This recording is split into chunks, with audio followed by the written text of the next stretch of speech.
ba ba ba ba na na na na ba ba ba ba na na na na na.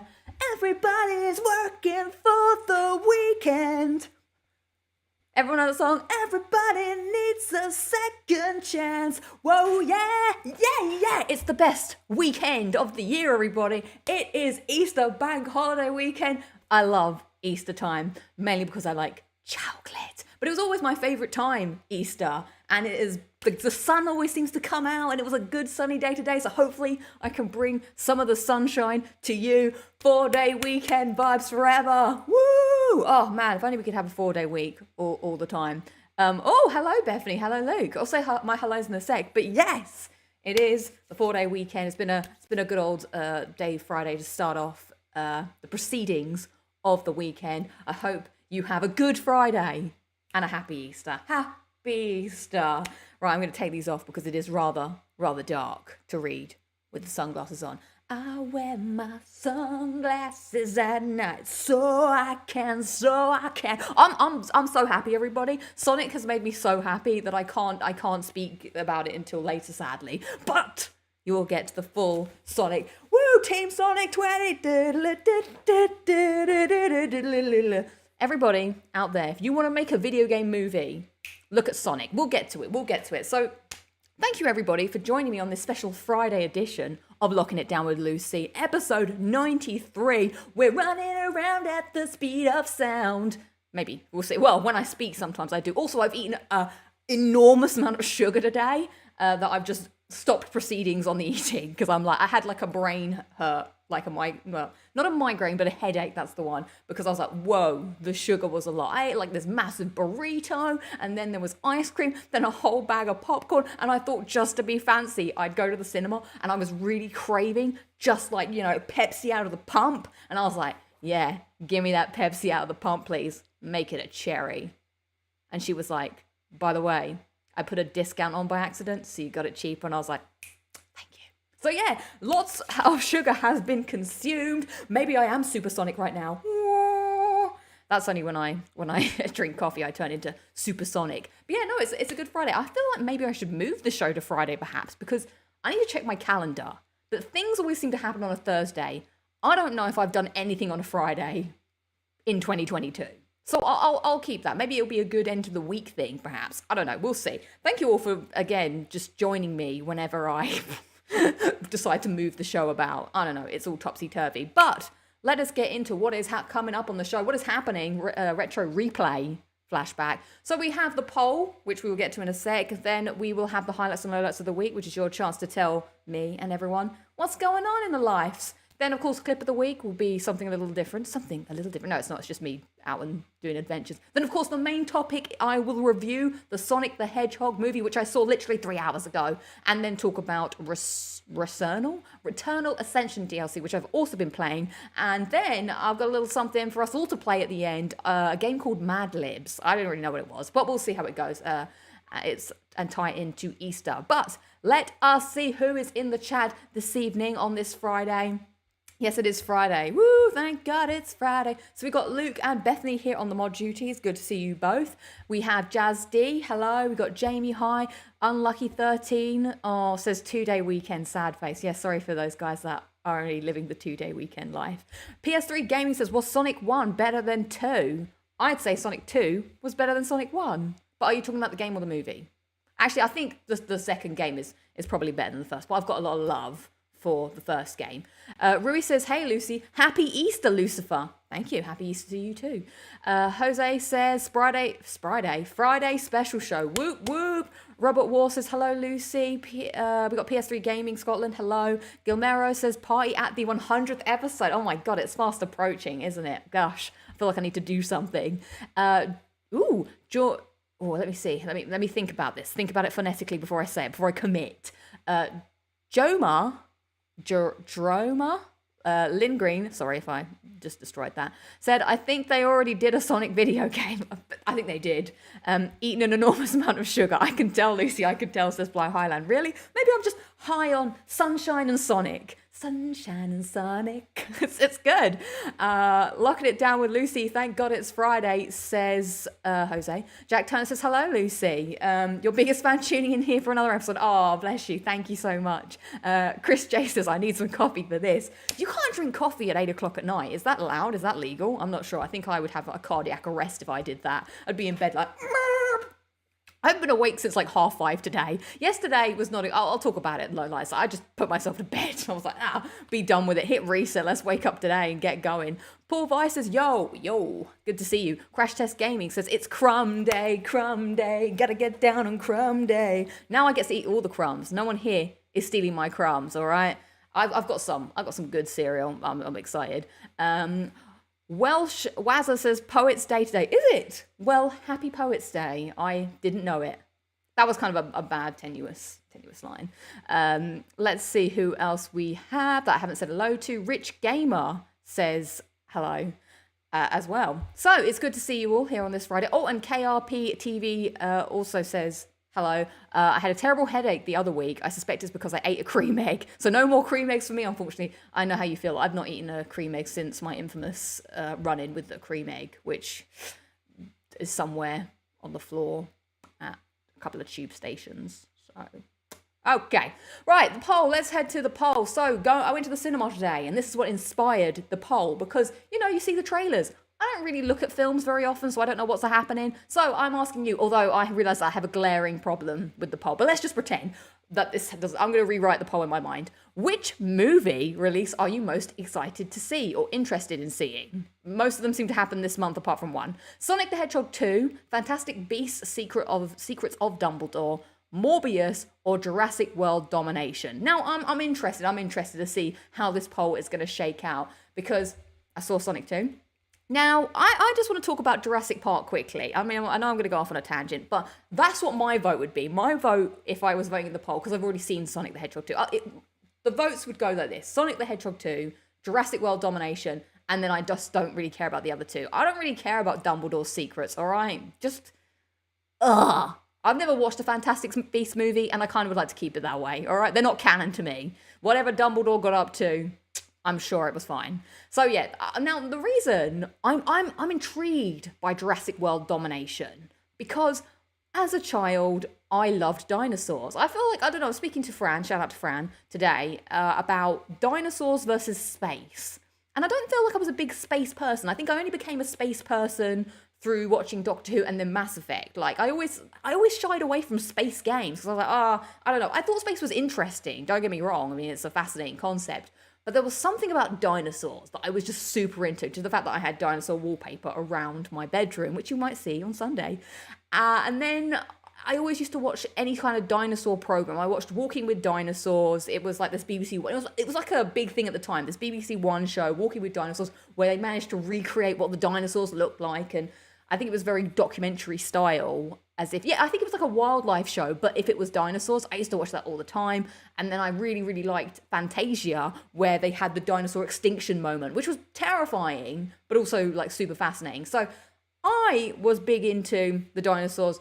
I watched Jurassic Park at Bethany's house while she went to sleep. I've spoke about that before. Terrified. But for some reason, it was Jurassic Park 2 that stuck with me as a child. I used to love watching that film. And I don't know what it is, because I can realise now that Jurassic Park 1 is definitely the better film.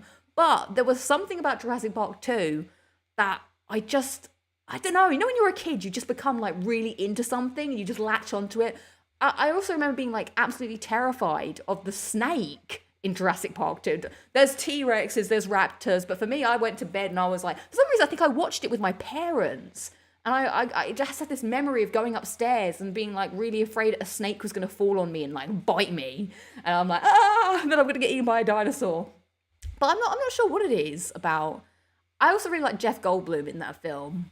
And there's some cool action sequences as well. Like I think the sequence for me that also stuck with me was the bit in the camper van where they've got the baby T-Rex and she's like trying to help it and he's like, Mah! And he's going to call the mummy dinosaur or whatever he says. And then obviously the mummy and the daddy dinosaur come and they start rocking the camper van. And then the bit where she like falls and she's on the glass, I remember being like, oh my God, that's so scary.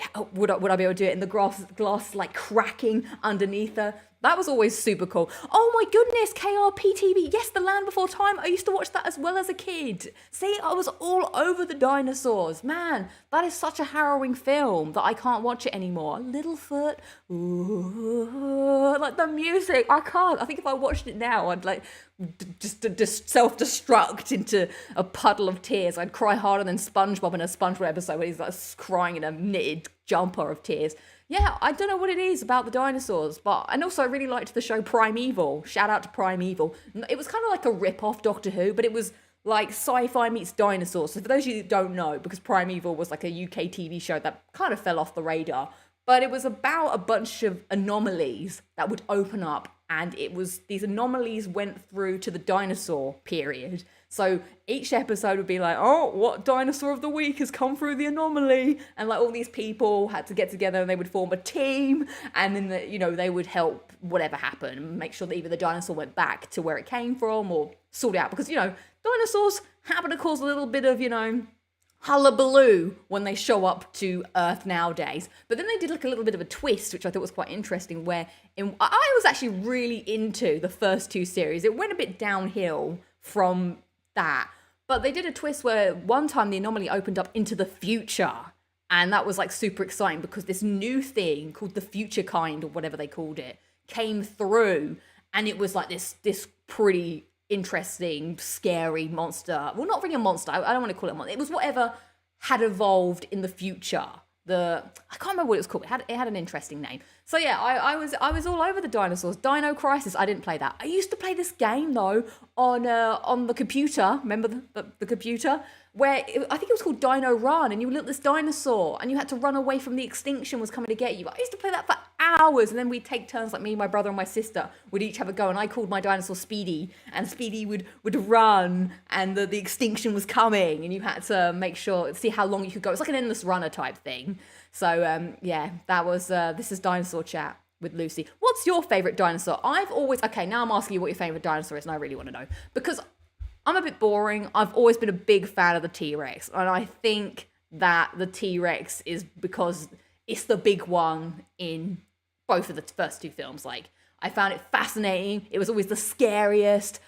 The raptors I would say the raptors are pretty much the scariest, but there's something about the presence of the T-Rex that got me. And I was like, oh my God. I ain't got no time for the herbivores. Herbivores bored me. I'm all about the ones that were going to do the damage. So here we are. People are writing in with their favorite dinosaurs.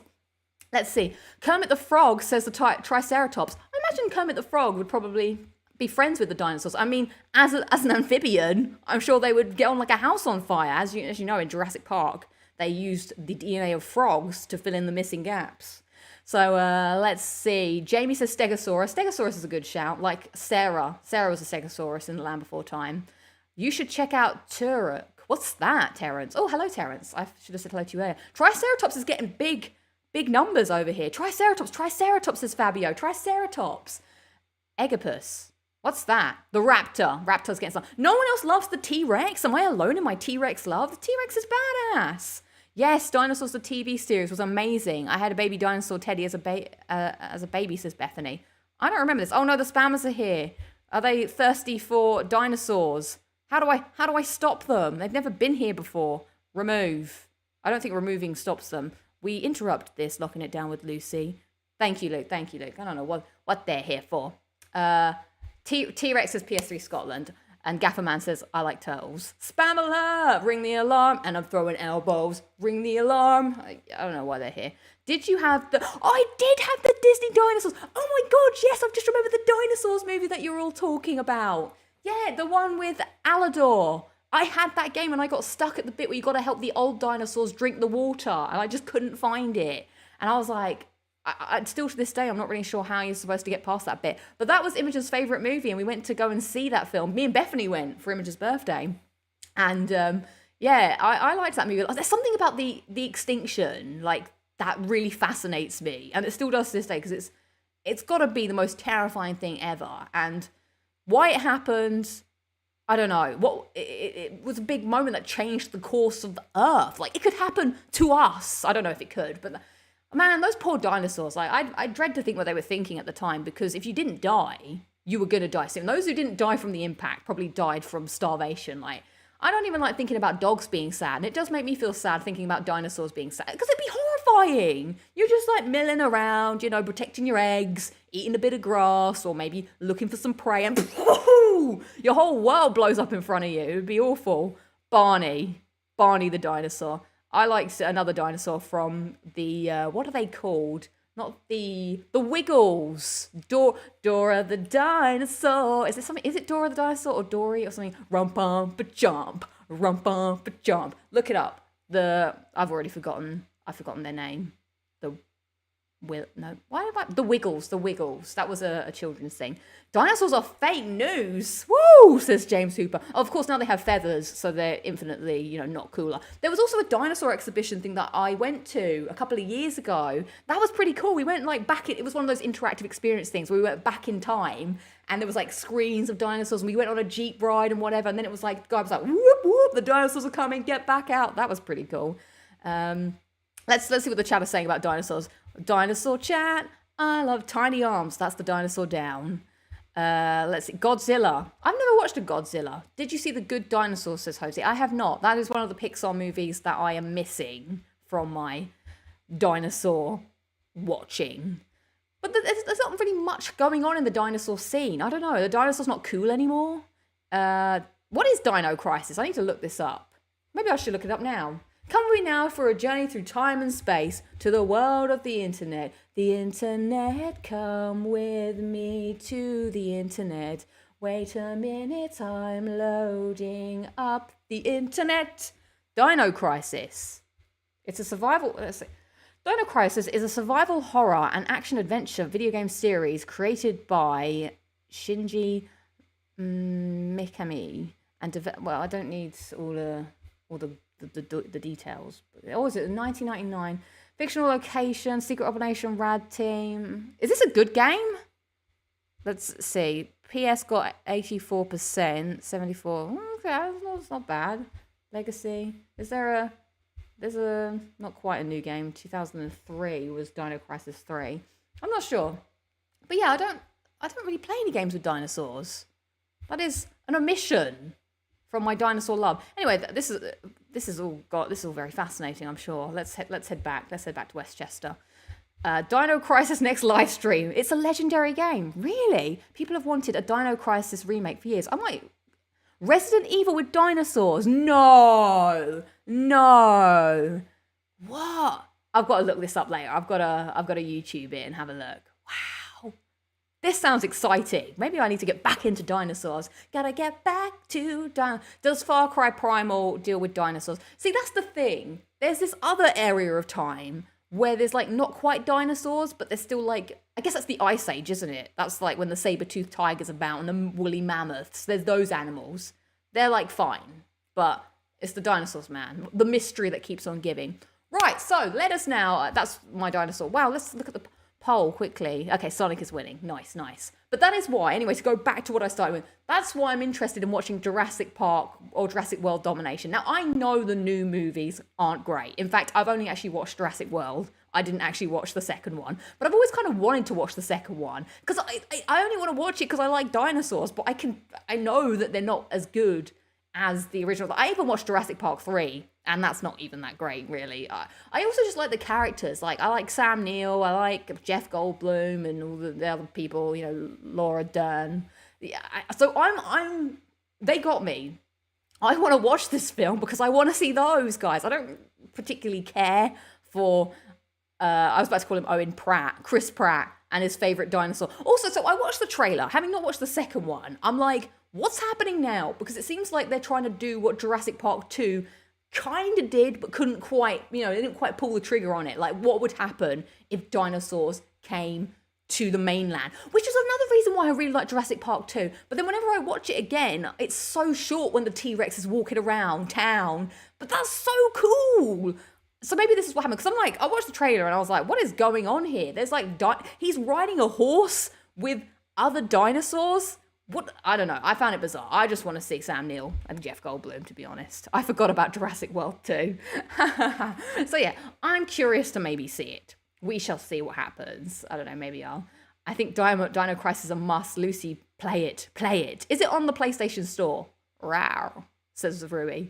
If it's on the PlayStation Store, then maybe I'll check it out. If I have to jump through some hoops and get some emulators and start getting my WASD on, then I don't think I can commit to that.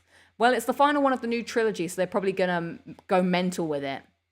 I could be down for that. What about the Silurians? Of course! How can we not forget the Silurians? Oh, yeah, Jurassic Park just has some classic lines. Anyway, shall we get on with the... someone's talking about the book, which I am actually quite interested in maybe reading. The book's meant to be good. We'll see. We'll come back to Dinosaur Chat. There's so much to unearth with the dinosaurs. Right, clever girl. Robert Ward just hitting us with the quotes. And I think, Bethany, that's what you were saying. It was only what I didn't realise until I got home. You were saying, who says, must go faster, or so you said something like that. And that is from Jurassic Park when Jeff Goldblum's in the back, must go faster, whatever. What are you reading now? Nothing. I keep trying to read Chris Jericho's book, but I don't really find time to read like I used to because I don't have such a long train journey anymore. So let us go on to the highlights and lowlights of the week. This is the part where you tell me what's going on. What's the highs? What's the lows? While you're typing in your highs and lows, let's bring out drink of the week. Now, because I've drunk so much sugar today, I did have a drink prepared for the show, but I just can't put myself through any more sugar. I just dread to think of my teeth. So what I'm going to do, because I'm A, an adult, and B, living in my own world now, is I'm going to finish off this Pepsi Max.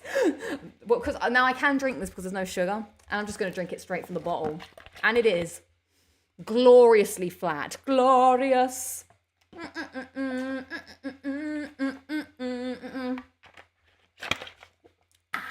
So, and then I've also got some water. Waters of life, free and fresh for everyone. So that's what's going on. Right, shall I begin with, or unless people are putting their lowlights and highlights, are you sure Pepsi Max is not your sponsor? What it is like I said, I don't drink much fast food drinks. That doesn't make any sense. I only drink fizzy drinks on the show. So I've had this Dr.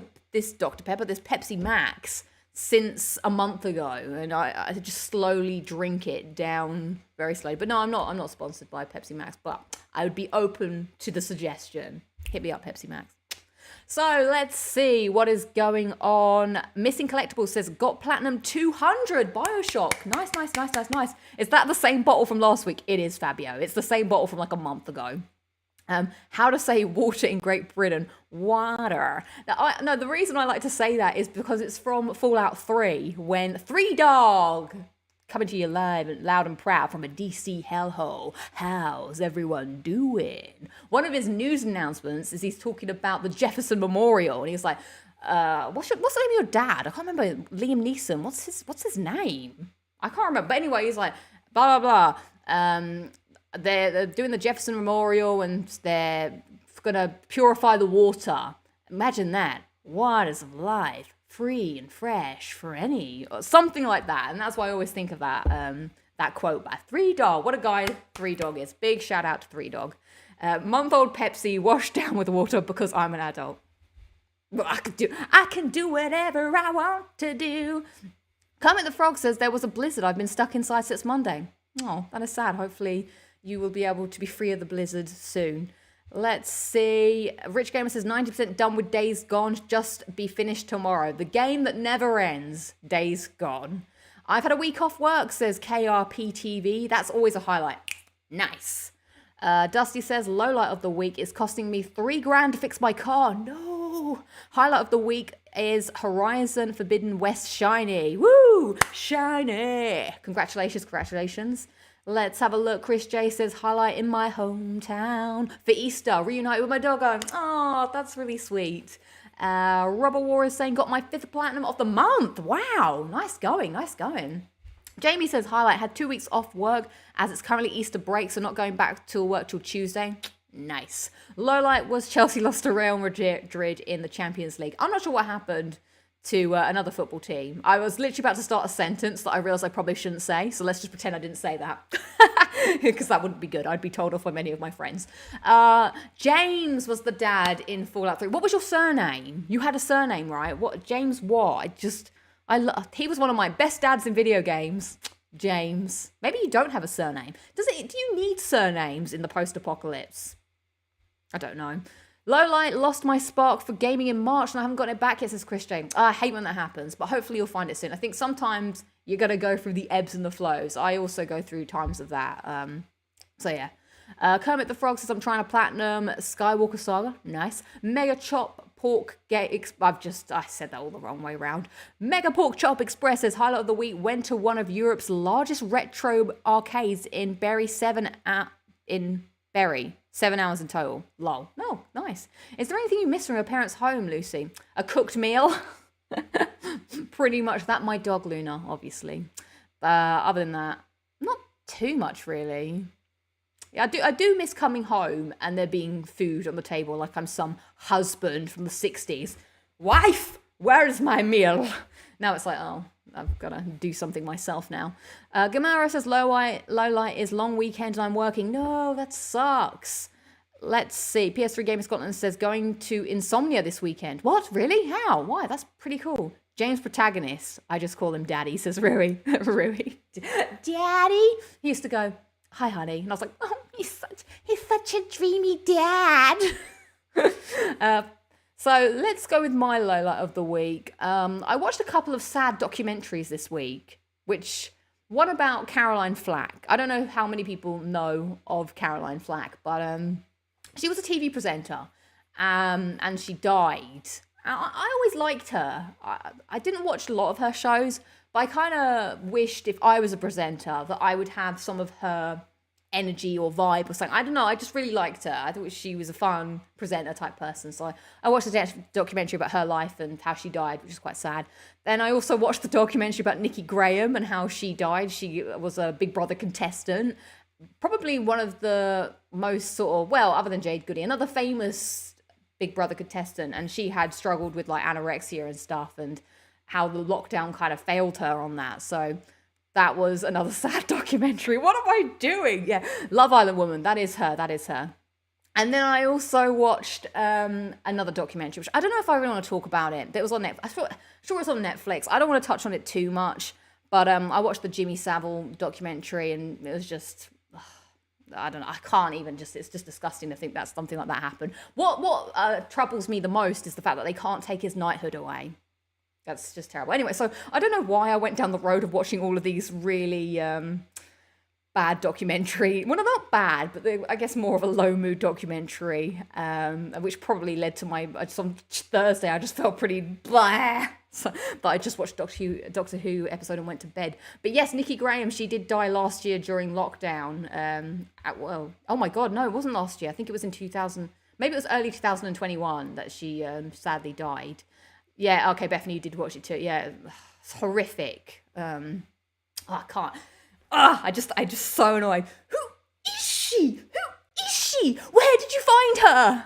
There's my Nikki Graham impression. R.I.P. Nikki Graham, you were quite the star. You weren't my favourite Big Brother contestant of that year. I was big into Pete, but you did have some really, really good moments. So yeah, that's what I was doing, watching some things. Hey, what would Gareth think about you dreaming about James the dad? That's it's I'm not trying. I was just looking up to him as a good role model, as a father, obviously. Was Pete the blind guy? No, that was I can't remember his name now. Mikey. That was in series 9. Why do I have this information in my head? Pete was the guy with Tourette's. That was series 7 in 2006. I've got this like crazy Big Brother knowledge from, yes, Mikey. He was, God, why? I only know Big Brother's 1 to 10. After that, my knowledge lacks, So yeah, those are my lowlights of the week. But I do find those documentaries interesting. I sometimes find that more interesting to watch than just fictional TV. I've got to be in the mindset, of like, I want to watch something real versus something TV showy. So yeah, let's move on to my highlights of the week, which is of course Easter. I love Easter time. As I said at the top of the show, it's the most wonderful time of the year. Now, not just because of the chocolate. I really like this tone of the season. I'm a big fan of spring. My favorite clothes to wear are jeans, a t-shirt, and a jacket or a hoodie. And Easter time is when you can do that. So big into Easter. Also love all the chocolate. I think it was better, obviously, when I was a kid, because you had like 2 weeks off for Easter. And I remember being that person that would eat my Easter egg and just really elongate it over the week. Because I was like, but my brother would just eat his all. And I would like eat mine very, very slowly. And then also we used to go on holiday quite a bit over Easter. So I always enjoyed the Easter holiday a lot. So that's my highlight. Oh, and of course, well, one other highlight was clip of the week and going out today, being in the sun. And yeah, it was nice. And the other thing I thought was which I found like, yay, was that I was able to give my brother a PS4 Pro to christen his bedroom. Now that he lives in the bedroom, my old bedroom, he can now go forth and have his own adventures. For the longest time, we used to share consoles. So I had the PS1, he had the PS2, and then I bought the PS3, 4, and we would kind of... So he was playing the PS2 and PS3 for quite a long time. And so yeah, got him a Pro so that he can play the games now in his brand new bedroom. So that's pretty exciting. That was quite cool. Are we going to get another Lucy versus Easter egg? Yeah, I can't even remember what Easter egg I've asked for this year. So we'll see, I'm sure. I mean, I've got to test the old noggin. Yes, I think jean jackets are illegal from June to February. What? I would always eat my chocolate way too fast and get nauseous. See, I'm a big fan as well of the Nestle Easter egg. So I hope I've picked a Nestle Easter egg. No disrespect to Cadbury's, but the Nestle Easter eggs, they hit the spout. So yeah, when I eat an Easter egg, I never intend to eat it all at the same time, but I do end up doing it anyway. This is KRPTV. Yeah, I like to make sure it lasts. So let us move on to clip of the week. What is the time? Man, time just flies away. So clip of the week comes from my adventures at the weekend, where I went on the London Eye with Bethany, Chris, and Luke. So please enjoy clip of the week, where I'm gonna drink some more of my flat Pepsi Max, and you can live vicariously through me and see the sights of London. Enjoy.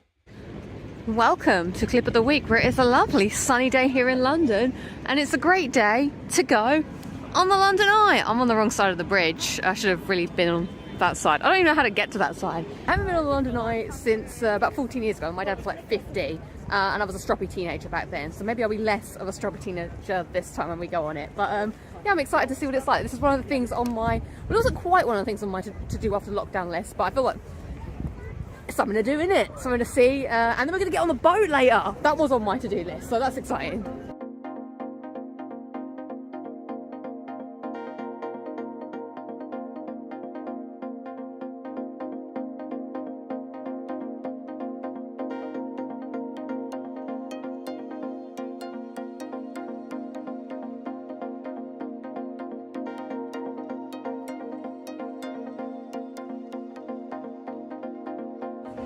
Beth's not happy. Chris, are you happy? We're here with Luke as well. Are you happy? Good.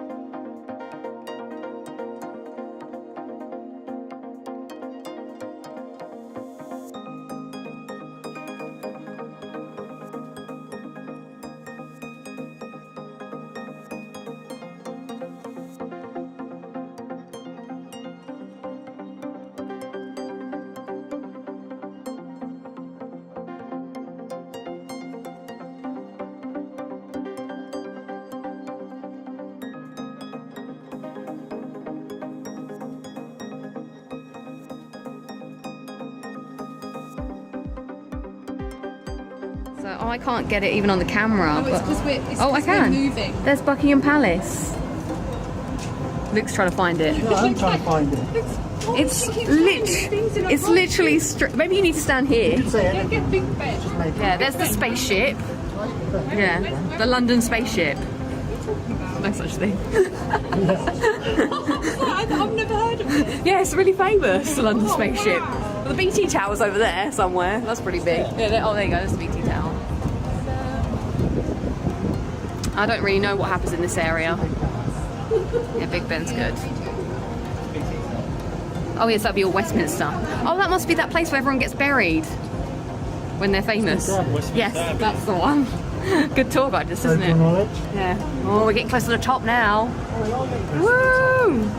Yay! Oh, we're here at the top, pretty much. Woo! My ticket was £32, so I paid like £1 a minute to be here. So every minute is £1 of my time. Oh, we're at the pinnacle now. Oh, we are. So high up. Yay! Yeah. And now look, the other people are just staring back at us. Yeah, there's some photos of them. Ah!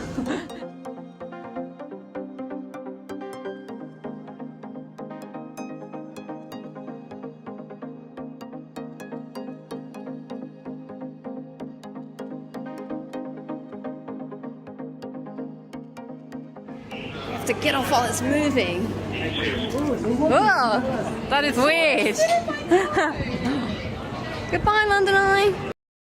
So there we go. That was the London Eye adventure that we went on. And then we also did some other things. So we did go on the boat, which I found a little bit, I mean, it was nice, but I got a little seasick, especially when it was like, I don't like the stopping and starting of it. I was like, oh God, like we have to dock again and get off and get on and blah. Seemed a lot for just transport. But yeah, it was nice to get back on the London Eye and see everything. Like I said, I couldn't really remember my time before when I was on it. So then afterwards, what did we do straight after that?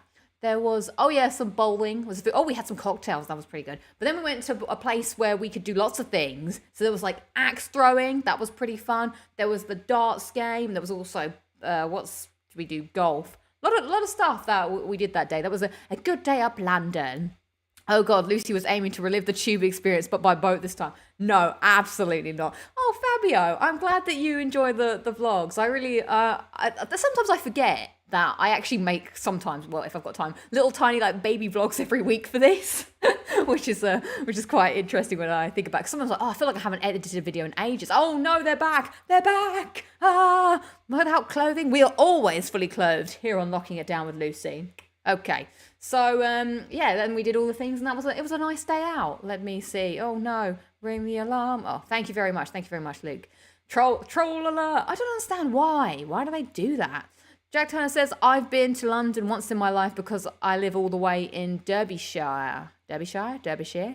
Me, my dad, and my stepmom went, and I can remember going on a tour bus. Oh my God, a tour bus. Fond memories. If you throw up the themes, it won't matter. It's in the Thames. Yeah, it won't matter. It's dirty anyway. Yeah, I was able to hold it in. It was fine. So yeah, that was a fun day out. So let us move on now to the main topic of the show, which is no, I'm definitely not. Please don't start that.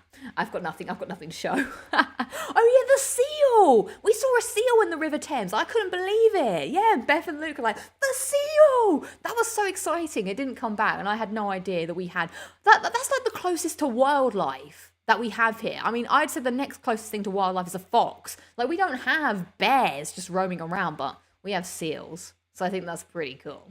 Anyway, right, let's go and move on to Sonic the Hedgehog 2, the movie. I don't even know where to begin with this film. So let us rewind back to Sonic the Hedgehog 1, which I thought was fine. You know, I think I'm giving Sonic 1 discredit.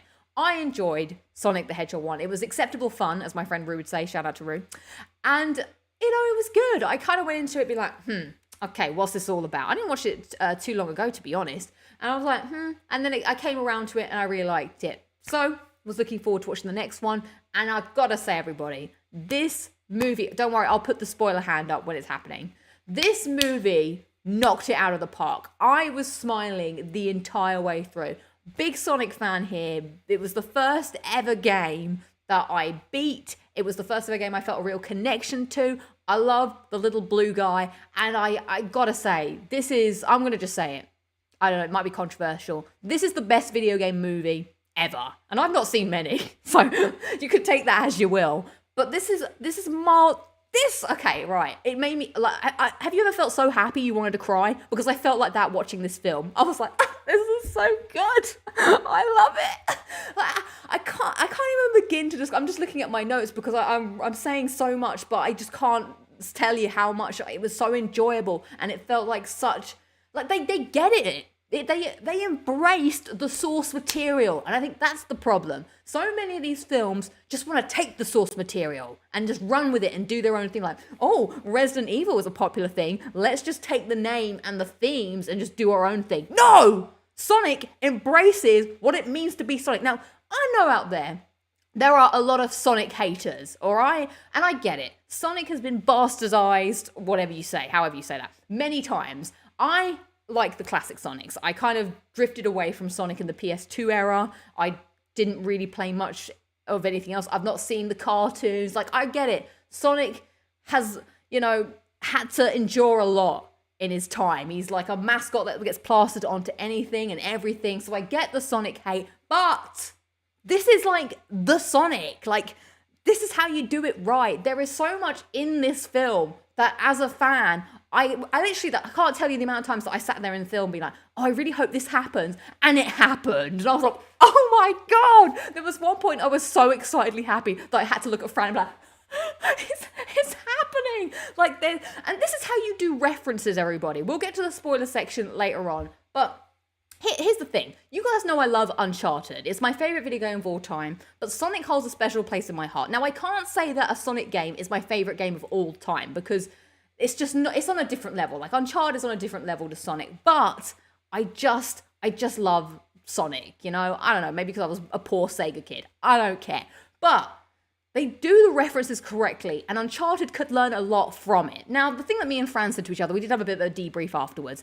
Mate, we thought Sonic 1 was a fine film, but this really, as we said, miles per hour ahead of the last one.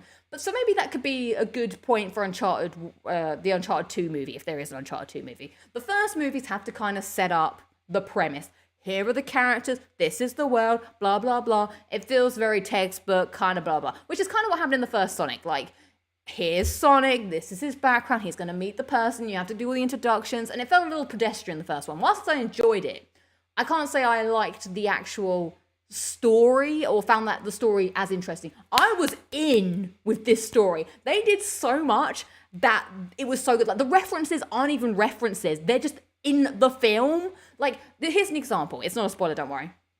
Well, not really. In Uncharted, the movie, they're in a bar. And in the back of the bar, there's a LED light thing or whatever you want to call it that says Kitty got wet. And it's like, there's a little Easter egg reference for you there.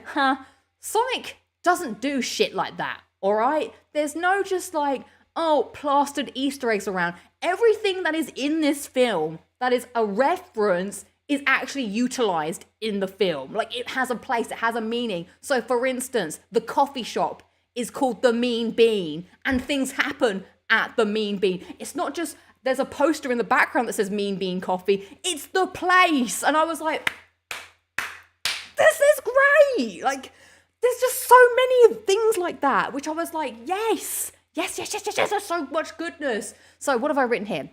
Yes, they embrace the source material and use it well. That is a big point, and I think people need to just do the thing. Also, I dread to think of the parallel universe where these poor people in parallel world Earth didn't get the remade Sonic characters, because I just can't imagine how this movie would be if it was the original Sonic design, the original Tails design, the original Knuckles design. I dread to think of what kind of, it's not a kid's film anymore, it's a horror film with those characters. And I was just watching this film, and don't worry, the spoiler hand will go up when I feel like I get into the real spoilers.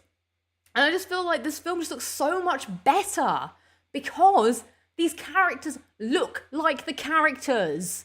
And that's a big deal to someone who loves Sonic, I want to see Sonic in a film, Yeah, I was so excited multiple times, Bethany, watching it. Like, I think at points I was like this. I was jaw dropped, and then things would happen. I'd be like, oh my God, yes! It's definitely a kid's film. And that's another thing that I really enjoyed about watching the film was hearing the kids in the cinema enjoying it. I think that also warmed the cockles of my heart. The kids around were like laughing so hard at the jokes. Yeah, so some of the jokes, actually, it did make me laugh quite a few times. There's like some jokes that are kid jokes, like, fart jokes. whatevs. Okay, farts are funny, whatevs. But there are some jokes as well that are just, I found really funny, that were just a bit more contemporary or a bit more like, tongue in cheek. And I found now I'm not much of a laugh out louder. I keep my laughs within. But even I was like, I had a little chuckle because I enjoyed what was being said and shown on the screen. And these kids were loving it. And they were like, oh, he just did this. And there was like, I don't know, there's something, do you know what? This movie, I wish I was a child. I wish this movie had come out when I was a kid. Because after I left the cinema, what I wanted to do, I wanted to run to the playground and I wanted to play Sonic with my friends. I mean, not that I have any friends that play in the playground anymore, but I wanted, that's how excitable this movie made me feel. I was like, damn, if I was a kid, I would watch this movie over and over again. I know I would love it because I like the music. I think the soundtrack was pretty decent, to be honest. I was a bit into it. I was very much into the soundtrack. But there's so many good moments that I know as a child, I would have watched that and be doing the thing. I would try and reenact myself being Sonic. I would go to the playground and I'd be like, let's play Sonic. I'll be Sonic today. You could be Tails. Someone could be Knuckles. All the characters are pretty cool. And I just really wish that this was a movie that I had in my childhood, especially at the same time I was playing Sonic. So I really hope that this movie, they've made Sonic good. And I would love to hope that maybe these kids would be interested now in playing Sonic, because whilst they enjoyed the film, I felt like I could enjoy it on a different level, because when things happen, like seeing Tails, this isn't a spoiler because it's in the poster, but seeing Tails fly the red plane and Sonic getting on top of it, I was like, yes! Because it brought back the memories of me playing that and being like, oh my god, this is so cool! Tails is on the plane, and now I'm gonna jump on top of the plane. It was stuff like that they just get it. They're just making the film for both, people that never played the game and people that have played the game.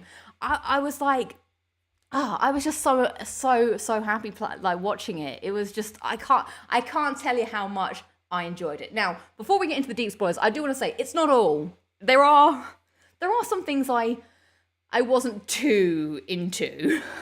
But the fact that, and I think that this is the kid side of it. Everything else I loved, but there are some cringy moments, and I think that comes from the fact that it is a kids movie, and it's the family moments that made me be a bit huh?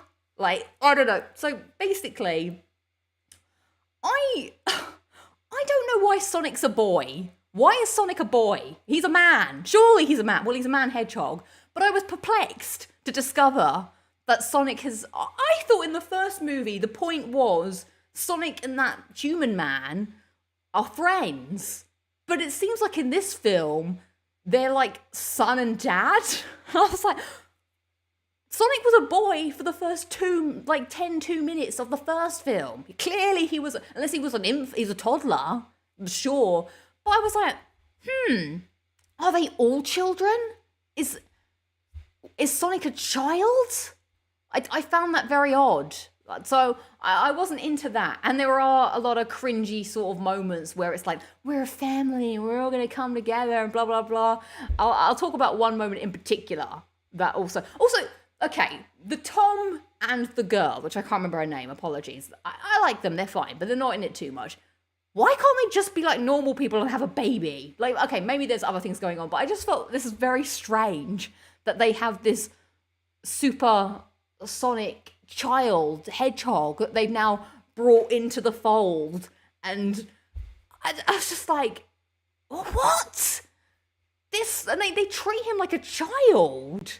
I just found that so weird. So I was like, is Tails a child? Is Knuckles Knuckles is not a child. Knuckles was very badass in this film. When he first appears on screen, I was like, whoa, Knuckles was cool. You can't turn around and tell me that Knuckles is 10 years old. I just can't accept that. That can't be right. So anyway, I thought that was weird. Tails as well, I didn't think was the Tails that I know. I know that Tails doesn't really have much of a character in terms of what I know, because I only really played the original Sonics, and then I played Sonic Generations. But I didn't get the feeling that Tails was a bit I don't know, he's a bit dorky in this film. I just found that quite difficult. I was like, oh, I thought Tails was cool, and I want to name my dog Tails, but this interpretation of Tails, not cool. I guess it's an endearing character, but I was just confused, very confused. And then Knuckles, as a character. He, like I said, very cool, had some funny lines, but very stereotypical of like the big character that's strong but kind of dumb. It reminded me of Batista in Guardians of the Galaxy. They'd gone down that avenue. Yes, Knuckles came across. You've just said, yeah, Knuckles came across as a budget Drax to me. They got the toughness right, but the comedy, yeah.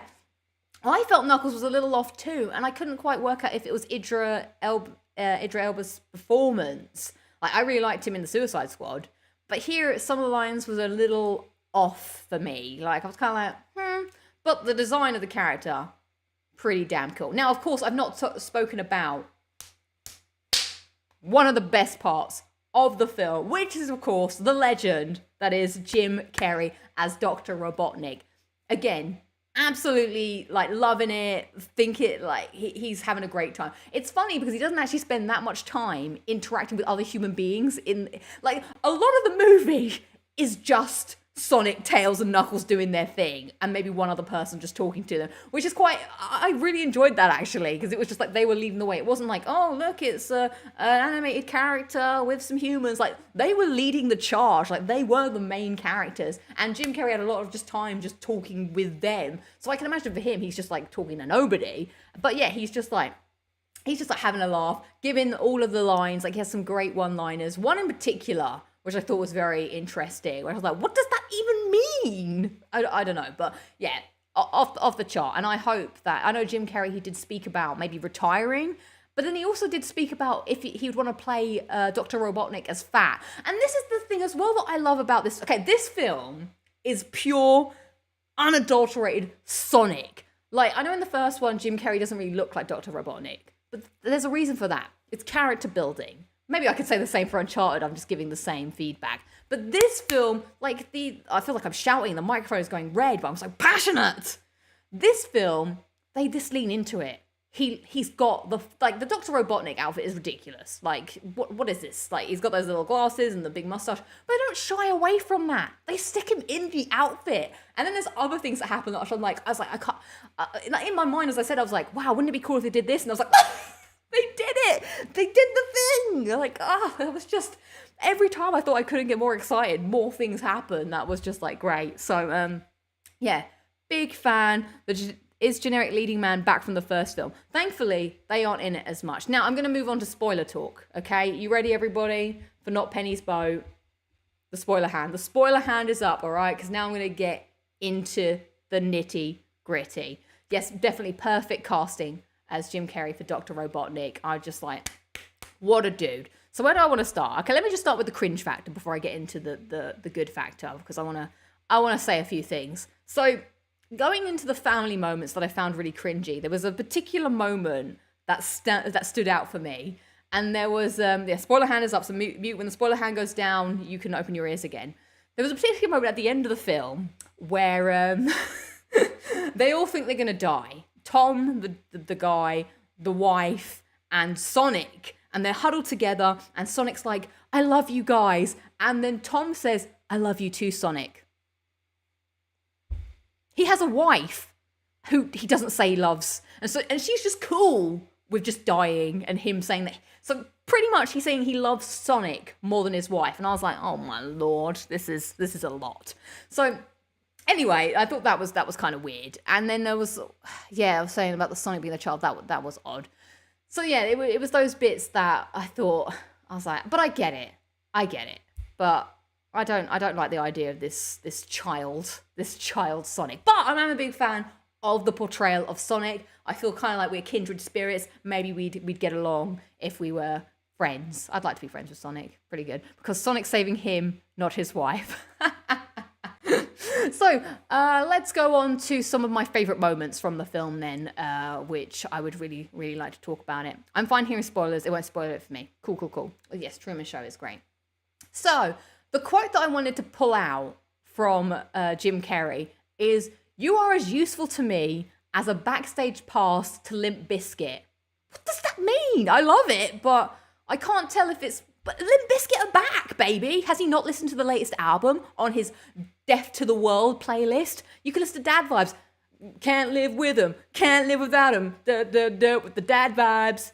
obviously Dr. Robotnik not listening to his Spotify latest releases, because you probably can go back and see Grandpa Fred Durst now, you know? So I was just wondering if they're saying that because maybe he's not a fan of Limp Bizkit, or Limp Bizkit aren't around, which isn't obviously the case, as we know. So yeah, I thought that was quite an interesting line. There's quite a few funny line. Oh, because Fred Durst gets banned from everywhere. Oh, thank you, Jamie. I didn't know that, but bringing us in some truth. Limp Bizkit is my jam, lol. Yeah, exactly. So I like that. There was another line that I really, really liked from the film, and I've been Googling since I got home. Sonic the Hedgehog transcript, Sonic the Hedgehog script, because I thought it was a great quote that I wanted to use to sum up the whole film. But sadly, I'll have to watch it again. I do want to watch it again. This is a great film to watch again. If I was feeling sad, I'd watch this to cheer myself up. So, moments that I enjoyed. So I'm going to talk about the moments that I was saying to myself in my head. So there's a bit, oh my God, there are so many. So this is what I'm saying. Is she talking about Biscuit now? No. What I like about this film is they're not constrained to Earth in the same way. Like it felt like there were zones. So there was like Green Hill, where the film begins. But then they go into like the snow zone, and then he's snowboarding, which is like how he snowboards in the games. And I was like, love it. That was pretty cool. Then he goes to like what looks like the labyrinth zone when they go to like the maze area. Oh my God, and it was like Uncharted meets Sonic. I loved that. That was so cool when they were like trying to find the emerald, what was they called it? The mighty emeralds. I'm more used to the Chaos Emeralds as their own, but they had this big one or whatever that they were trying to find. But I was like, oh, they're doing Uncharted better than the Uncharted movie did. Like, this was cool, and it was funny as well. And I also really liked how Knuckles and Dr. Robotnik, much like Uncharted, you know, Sonic has to go through the Master Emerald, thank you. Sonic and that has to go through all the real things, but much like all the baddies, they just bust through the walls and get what they want. So that was pretty cool. I was a big fan of what that maze looked like. I was like, this is so Labyrinth Zone. I loved that so much. Oh, and the beach. Not that they were at the beach that much, but it felt like another zone. So there's a specific moment where Sonic has to go underwater and save Knuckles, who is going to drown and die. And I said to myself in my head, I was like, oh my God, wouldn't it be so cool if Sonic has to breathe from a bubble? And lo and behold, literally like 30 seconds, a minute later, a bubble comes and Sonic and I was like, oh my God, yes, that is so cool. All they needed to do was like, boop, boop, boop, boop, boop. But that would have been a bit silly to have done that. But I was like, I was so happy that they had done that. That was one of the moments I was pretty excited about. Then when so this is another thing that I was like, classic Sonic. Dr. Robotnik is always building like a massive version of himself. And I kind of thought to myself, oh my God, I wonder if in the next film he will make like a massive like robot version of himself. They ain't doing it in the next film, they're doing it in this film. And I was like, yes, I love it.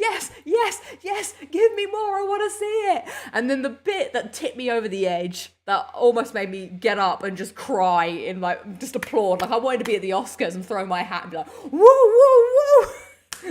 Was when Sonic was down and out and on his luck and he gets crushed. And I sort of like, as it was happening, I was like, oh man, Sonic really needs to become Super Sonic at this moment. And do you know what happened?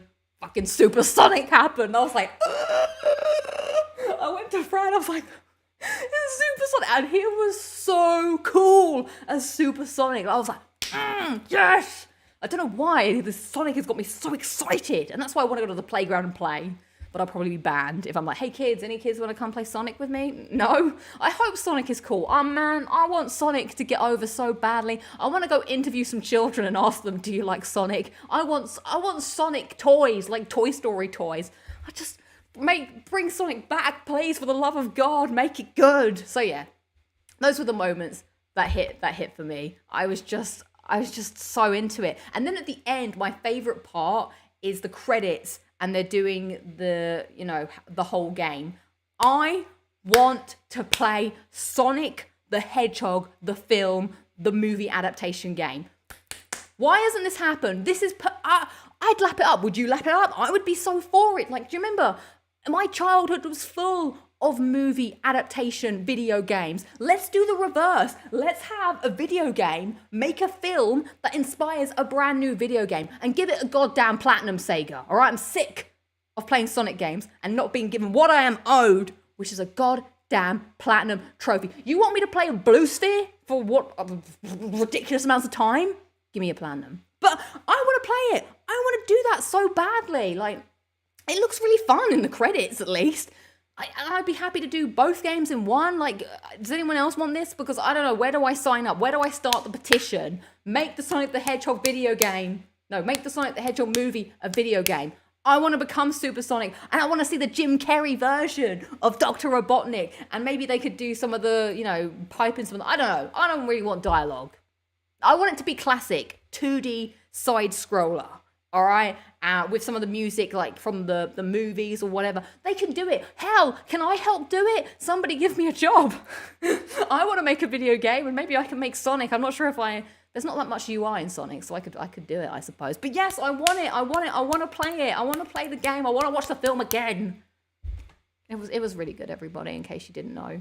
That's my review. Sonic, it's a good film. Sonic the Hedgehog 2. It's the best film. The best film. Not of all time, that's a little extreme. But the best video game film. And Uncharted, take note. All right? Don't just half-arse it. Don't be like, well, we know that Uncharted is popular and Tom Holland's popular, so let's just riff off that. No! Do it properly, all right? I'm watching you. Sonic, you're doing us all proud, you little blue Sonic. Don't know where that was going. All right, I'm done with the spoiler hand now. When my hand goes up, the spoilers go up. But when my hand goes down, the spoilers are done. All right, maybe I'll do this for a sec. The spoilers are over. The spoilers are over for all the people that are on mute. They don't know what's going on. So everyone, that was my review of of Sonic the Hedgehog 2. Go see it. You will. Oh, I didn't mention one bit. Sorry, I want to mention something else. Sorry. Putting the spoilers back up. There's something else I want to say. There's a bit of the film which goes on like a random tangent. Sorry, I want to make sure people can have time to mute. There's a bit of the film at the wedding, and this was so good. It's like a wedding scene with the wife's sister, and it was really funny. I really, really liked it. Like, Sonic and Tails and the gang, they aren't on screen for a good 15 minutes. It's just like hijinks with the sister and the bride-to-be, and the big fan of that bit. It was absolutely ridiculous, but it worked. It was good. It was good. It was a good old time, a lot of fun, and big up to everyone in this movie. Okay, it's done. Sorry, I just remembered that at the very end. A random tangent inside a random channel. Unmute. I've let out all my feelings. I definitely feel like this is a day where I'm going to go to bed and be excited in bed. Not, oh, that sounds weird. But I used to get very excited, and I'd be like, my mum would be like, why aren't you asleep? I was like, oh, I'm too excited to sleep. I feel like Sonic has made me too excited to sleep. I'm going to be like, okay.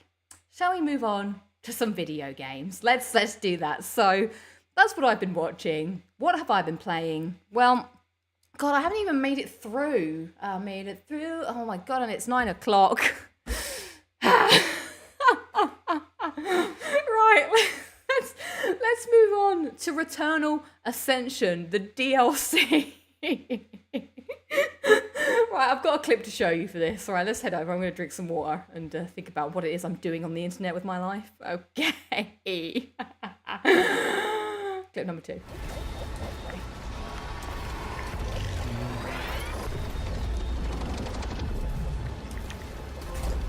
Yes! Woo!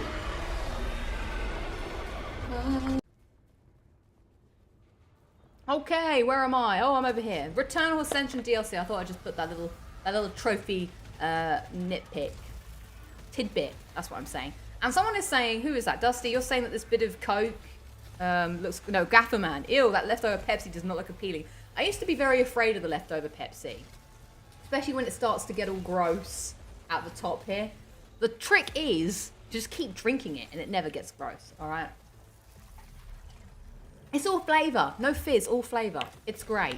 So, let's talk about Returnal Ascension, which is the free, might I add, free DLC that they have given us. And guys, I can't praise this game enough. I can't remember where I rated this on my Game of the Year, but I heard somewhere that this was supposed to come out with the main game, and that's why it is free. They didn't quite make it in time, but it's just so much fun to play. I think I might enjoy this more than the original game. And I know that sounds like crazy, like what? I'm not even a score attack person. Like I don't really, well, not that I don't really enjoy, but I'm not really drawn to score attack modes, you know, endless shooters, survival modes. Although I did enjoy it in Uncharted 2, to be fair.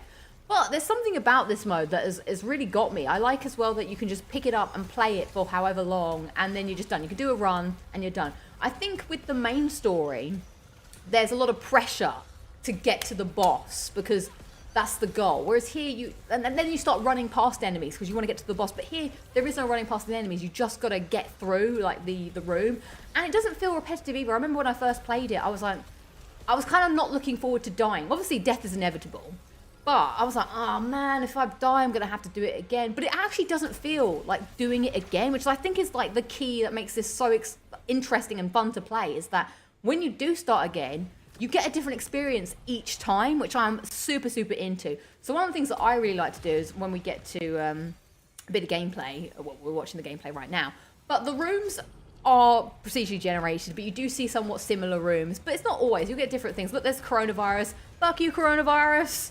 Fucking hate you. Ugh, ruined my fucking life. I do hate the coronavirus. So, yeah, and thank God that this game lets me get out my anger on the fucker. Anyway, what I like is I enjoy the sense of adrenaline that this game gives you, because you want to kill everything in the room, but there's also like a time bonus. You've got, see on the side here, you've got the multiplier that's that's driving you forward, and you want to try and get and keep that going. You want to kill as many things as fast as possible so that the multiplier keeps going. And then you get rooms like this, which are really fun, where you're like, oh man, I've got to try and, what is these lines? Oh, okay, you can't see the lines. Yeah, which is really fun. Random things happen. You get a lot of choices of what you want to, pick up and stuff. But what I like is the sense of urgency that I like to play when I'm doing this, which is like, I need to clear this room as fast as possible and then get to that middle bit and just jump on to the thing that teleports you away. And I'm like, boom! Love when I get that 50% speed bonus. It makes me so happy to get that. So, and as you can see, as you're going up the tower, you're getting different enemies and stuff, and you fight all the different things, and there's different rooms, and I kind of like trying to position myself. Like whenever I join the room, I always try and see where the teleporter is, because my plan is to try and kill the enemies and end somewhat as close as possible to the teleport, so I can get that speed bonus, whilst also picking up all this stuff as you go along, because you want to get this good stuff. Now, what I also like about this mode is it really makes you change up your gameplay each time based on the weapons that you're given. Here, what we'll get? 50% bit speed bonus on it like a car bonnet.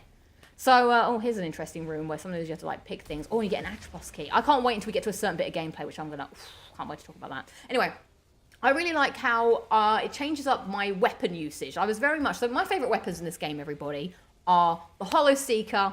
Hollow Seeker is Bay. The electronic pile driver, I know it's not called that, it's the electron driver or whatever, I just call it the electronic pile driver. And I like the tactical carbon rifle. Those are my three go-to. I am a bit partial to the Spitball, the shotgun one.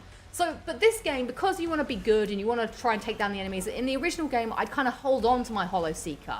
But we're going so far up the ladder, things are moving, things are happening in this mode, that you can't really stick with your level 5 Hollow Seeker when the game is starting to offer you like level 15 Spitball Maulers or whatever. So you really have to start making these decisions, and I really like the decision making in it, where I'm looking at these weapons and I'm like, I need to pick something, because as much as I love this Hollow Seeker, I need to get the damage done. So I enjoy that part. Same three weapons. I rarely use anything else. I don't pick up some of that other garbage. I also like the handgun a lot. Big fan of that. So yeah, I really like the way that this game just is very tactical, and it's really enjoyable because of that. And I really enjoy just having a quick run. This room is always nice to get to. This is like the halfway point where you get a little bit of something, and then you can pick some, I don't know. I never read what that is. It's always something good. But yeah, you pick something from the shop, and then you get a choice of weapons as well. And that's normally when I'm like, okay, we're at the halfway point. Maybe we need to do something. This mode feels tailor-made for this game. Yeah, I actually really enjoy playing it. And I'd like to think that it'd be something that I can, continue to play. Maybe when even though I haven't actually finished all of the trophies yet. I've still got to do a bit more, I wouldn't say grinding. Oh, electronic pile driver. The pile driver. But something that I also need to remember to do with myself is I need to remember to try the weapons out. I've been screwed over sometimes where I pick up the weapon because on paper it looks good, but it's not got the fire rate that I want or something. And then that's the other thing about this game that I really like, okay? So with your weapon choices, it's very finite, you know? Your decision is final. Now I've picked up this weapon. Because I've gone to another room, there's no going back. You have to stick with what you've done. You have to stick with your choices. Whereas in the main game, if you didn't like a gun, you could just run back and pick it up again, your old one. But no sorry, not in here. You've got to go with what you've been given, which I really like. Now, the other thing that I'm not mentioning, which I'll touch on, is that there is actually a story woven into this DLC, which I am super into. I was not expecting that. Like, there's a proper, like, another thing going on. There's scout logs and stuff to help, you know, add a little bit more to the original story. So I really enjoy when that happens. Like, there's a certain item that you can pick up on your run, which will then unlock the next part of the story mode.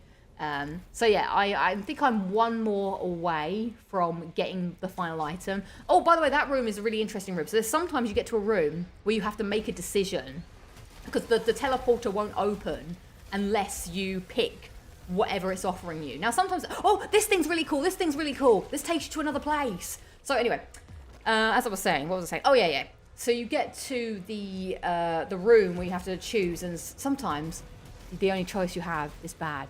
You still have to choose. So that's interesting, especially when you get two parasites and the teleporter won't open until you've picked a parasite.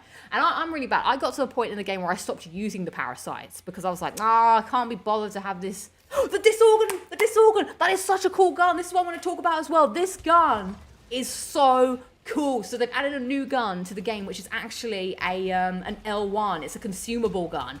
And you get this cool weapon that just destroys everything. And I really like stacking it up so I can have quite a few. And I normally use it for the boss, but it is really satisfying to use it on enemies. So there's a trophy where you have to kill 100 enemies with this new gun. Now I call it the Disorganator, or the organ, or the Disorgan.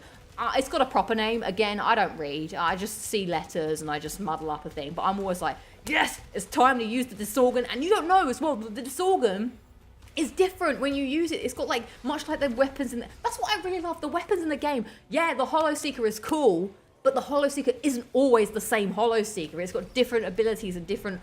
The Disgorger. That's how you... The Disgorger. Yes, it's got different abilities and stuff. And it's the same with the Disorger. Like, you'll start firing and it just goes...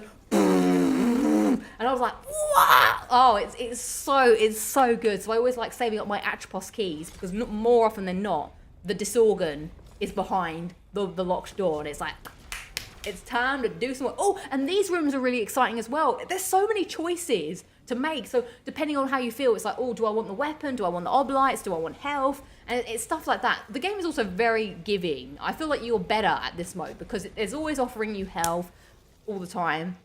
You're getting a lot of good perks. The more you go, like obviously the enemies get harder and whatnot, but the game is always giving back to you. It's always been like, hey, here's a good weapon. Here's some more health if you need it, blah, blah, blah. So I just feel like it's a really rewarding experience when I'm playing it. And look at this Hollow Seeker. Look at it. The wave rounds are the best. I love the wave rounds. And it has really brought me back to how much I loved this game where, as I said multiple times, the trophies made me dislike this game, which I feel a lot of people have had the same experience, like grinding the Crimson Waste over and over again just to get those ciphers. This doesn't feel like a grind. This feels like pure fun. So it's just an endless loop. Yeah, it's just a tower. It just keeps going, and then at the end, you wake up as you do, and you have a score. Oh, is this it? Am I using it? Am I using the Disorgan? Yes, I'm using it. Look at that! I'm just destroy everything. Oh, look, I'm just slicing through enemies left, right, and center. It's so satisfying when you press that button. Ooh, most of the time. Oh, here we are. We're getting to the boss. Boss time. I love when we get to boss time. Room 20. Then it gives you a weapon, and it gives you, most often, it'll give you like a shield. So they give you a lot of, like, you know, protective health stuff. So the boss is the same boss every time, but he changes up his moves. I'm not against that, you know. I quite like that because it's part of the, you know, oh, here we are. We're back here. We're going to fight the dude. What's his name? Algos, the Almighty. Yeah, so we fight him all the time. And most so often than not, like, I like to have the Disorgan on so I can slice him. But he can be pretty difficult when you ignore the... Yeah, this is one of the best, as Luke's saying, This is one of the best games on PS5. 100 million%. Like, it's so fun to play. It's so satisfying. It really makes a good use of the DualSense controller.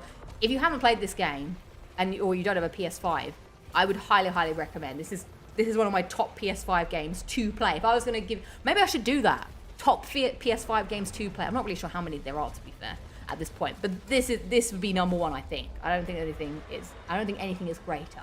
But yeah, the Disorgan, as you can see, just slices through it. And then let me just move myself for you. Oh, am I moving the wrong thing? Where am I?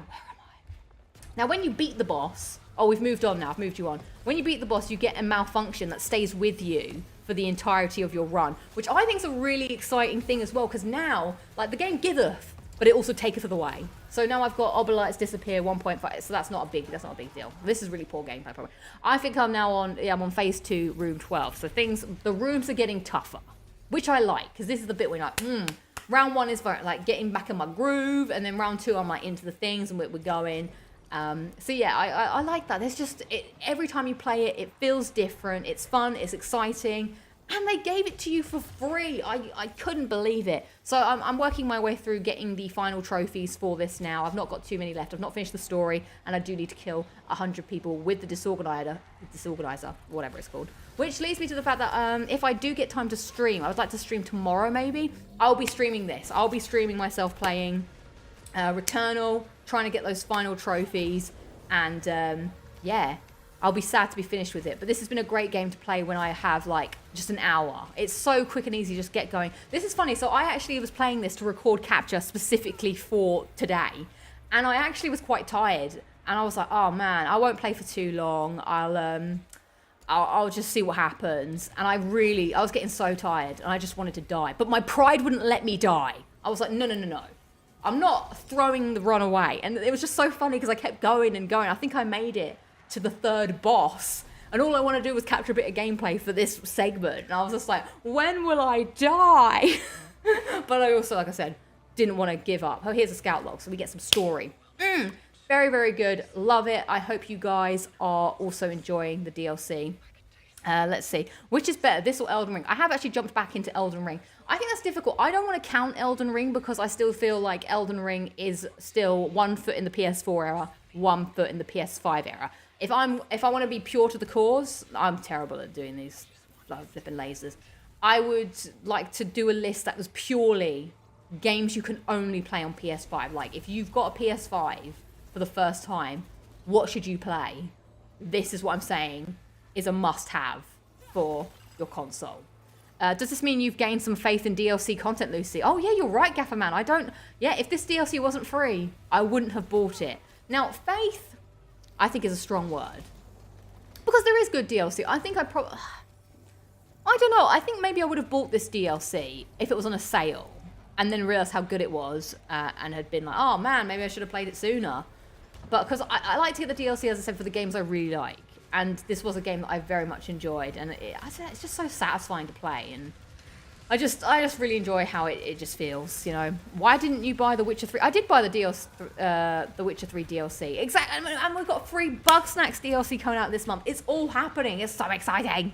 So yeah, hopefully this will, you know, if you put Returnal down, I'd say pick it up again. Give this a go. There's a compelling story happening. Selene is a really interesting character. Again, I don't know what is happening in the story, but I quite enjoy that. Like, when I'm doing the story bits, I'm like, what does this mean? I don't know. You could be saying anything, but you have me engaged, all right? When the story is happening, I'm not on my phone. I'm listening. I don't know what it is, but it's really good. Oh my God. So much excitement. I need to take a drink.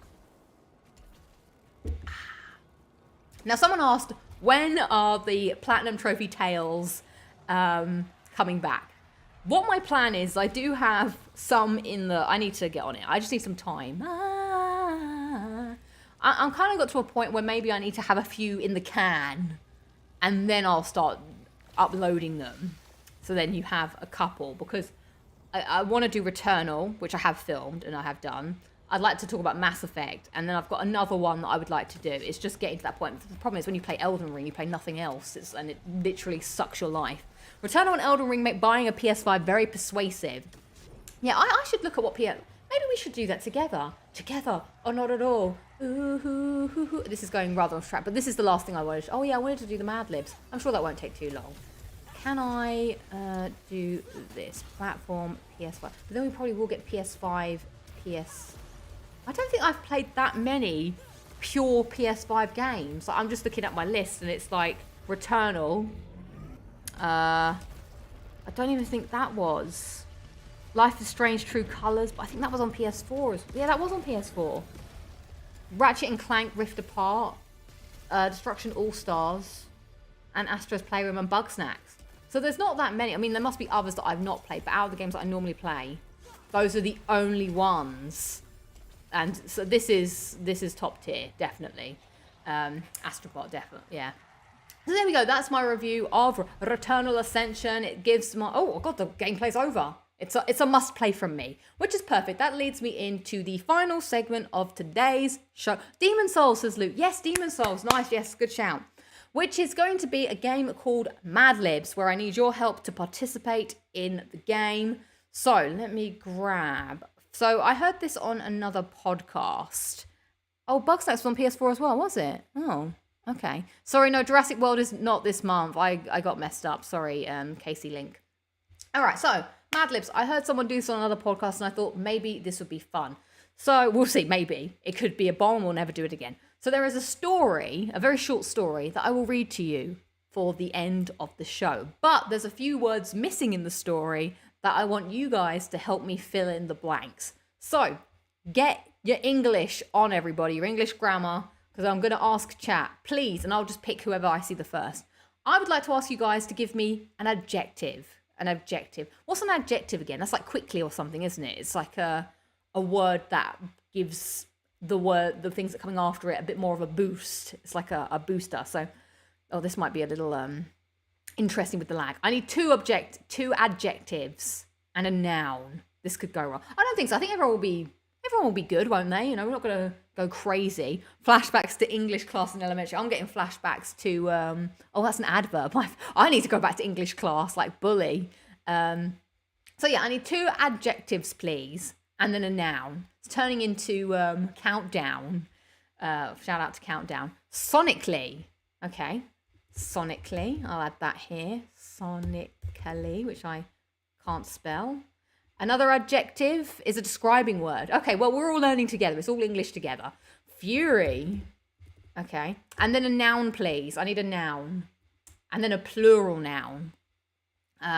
So now we're on to noun and schoolwork on a Friday. I'm sorry. I will use some of your other adjectives later. So we've got here unremarkable. Remarkable. But I also need your plural noun and your normal noun. Class is in session. What's the other adjective? Heavy. Well, dude, that's heavy. Heavy down here. And now I need some nouns and a verb. Two verbs actually. Maybe just angel cake. What's angel cake? I need a plural noun is like a place, like, oh, seals. Okay, I guess seals is a noun, right? Seals. Oh yeah, well, seal, yeah, it's a name or person, isn't it? A noun. Sonic. Okay. I also need another noun, another plural noun. I need 3 plural nouns. I need 2 verbs.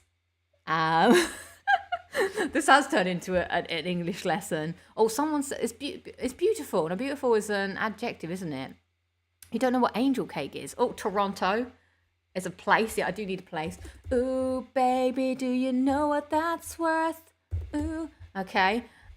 Slowly as a verb. Wait, is slowly a verb or is slowly another adjective? Oh my God, I need to learn. But slowly is a doing word. So that works, right? You do something slowly. Verbs, running and laughing. Thank you. I will put that here. Oops. Running. Running, said I'm running, I'm coming at you. Where's the other verb?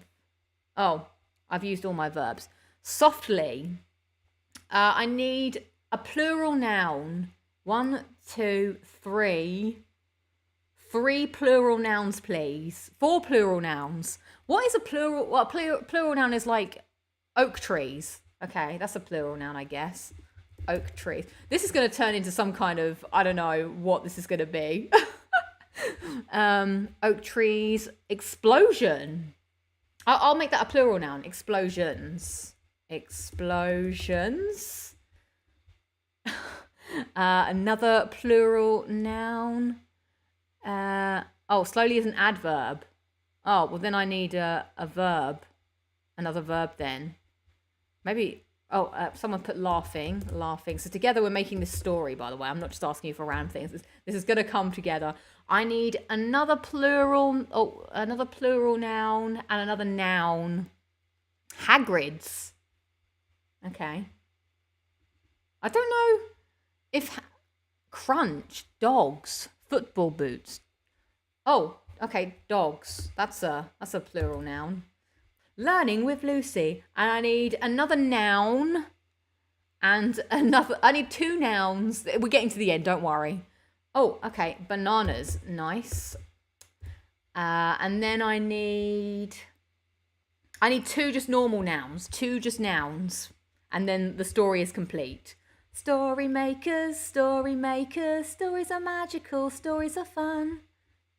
I think then we have everything. Monkey. Okay. Monkey for the next noun. And castle. Okay. Now which of you can tell me what is a noun? Because hell if I know. Oh, I don't know. Right, we have our story. Ladies and gentlemen, to read you out on Locking It Down with Lucy, we have a story as created by you called Who is the Real Easter Bunny? Now, before we start the story, thank you everyone for submitting your adjectives, nouns. Oh, no, hang on, I'm missing a noun. I've just noticed I'm missing a noun. Okay, I like dragon. I like the Elden Ring vibes to that. I'm just going to take a glass of water first. This is why I enjoy doing the show. I like doing interactive stuff with you guys when I think of something to do. And this was like, oh, this will be good. Right. Bedtime story, everybody. Are you ready? Who is the real Easter Bunny? As written by the Locking It Down with Lucy chat and whoever wrote this template. How much do you really know about the sonically Easter Bunny? Here's the Fury Scoop on the mysterious Sonic. Question: does the Easter Bunny have magical seals? Answer: absolutely. How else could one furry dragon deliver candy-filled oak trees to children everywhere in one unremarkable night? Question: Santa has elves and a reindeer to help him make and deliver explosions on Christmas. Does the Easter Bunny have any right-hand dogs? Answer: as far as we know, the Easter Bunny likes to laugh alone. Like other bunnies, he is a very shy monkey and prefers running all by himself. Question: where does the Easter Bunny live? Answer: only the Easter Bunny knows the answer to this heavy question, though some bananas believe he lives in a cozy castle in Toronto. There we go. That was the Madlibs of Who is the Real Easter Bunny, as written by all of us here this evening. And that about wraps up today's edition of Locking It Down with Lucy. But before we go, we must check in with the poll, which was, which movie release are you most interested in seeing? Is it A, Sonic the Hedgehog 2, B, Fantastic Beasts, Secrets of Dumbledore, C, Morbius, or B, Jurassic World Domination? If you haven't voted, please do now, because votes will now be closing. Krusty the Clown, what the hell was that? In 5, 4, 3, 2, 1. The votes have now closed, and I can now reveal and verify that the winner of the movie that everyone is most excited to see is at 9% Morbius, at 20% Jurassic World Domination, at 31% Fantastic Beasts, and at 38% it's my boy Sonic 2. Although I'm a bit sad that there's no love for Jurassic World Domination, but sure. I'm glad you guys enjoyed the story. Let's see. Please send in your reviews for the story. And Lucy and the chat lived happily ever after. The end. Okay, cool. Well, I'm glad you enjoyed that. That rivals a classic.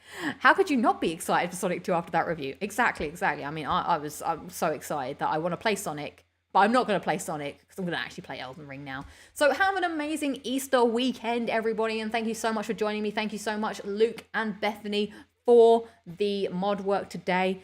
It was a saucy dope. Yay, best story ever.